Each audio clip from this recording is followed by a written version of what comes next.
You just watched something for the very first time we have seen the body cam footage, and there's so much talk about this viral video. Let's talk now with our crime and safety analyst, Ken Jefferson. And Ken, all along you've been saying the one thing that stood out to you as wrong was the punch in the face. Do you still feel that way after seeing the body cam video? I do. The individual was calm. He wasn't combative, physically combative.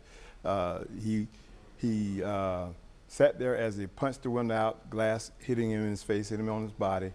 And once the glass was shattered, then comes the punch. And I know the sheriff said it depends on the circumstances as to why, but there was no overt movement. There was nothing to imply that he was trying to reach for something, and then he just sat there. And he also said that he didn't see his hands. I'll bet you that officer saw his hands because they're trained to keep their eyes on the hands, so that if the person is going for something, then they can act right away. Now, was he going for something when he got punched? It didn't look like it. Not on the video from what he shot himself, and not even from the BWC. So that's going to be the one that's going to be under review for the most part.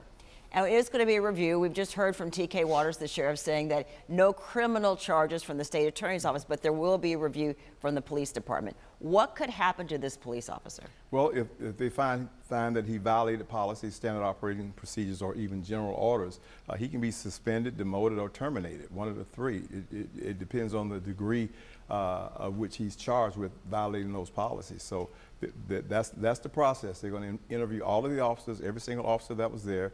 They're going to ask him relevant questions.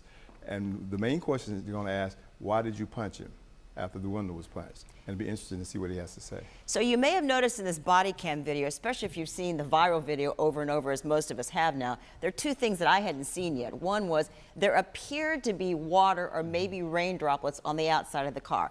And in the arrest report, they said, we stopped you because you didn't have your lights on in inclement weather. So what'd you gain from looking at the body cam? Yeah, and that's a very good point, because looking at his video, it looked like it was a clear day.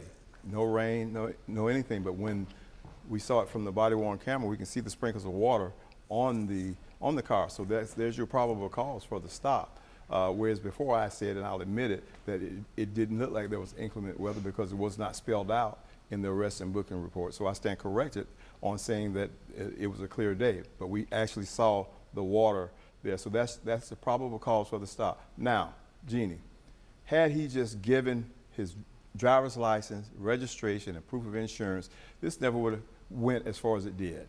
He would have been complying with the officer's demands. He told him it's a traffic stop. He told him why he stopped him. He asked for those things, which you were required to give on a traffic stop. You were required to give it, but he immediately began to ask for a supervisor. Well, the officer's in the middle of a traffic stop.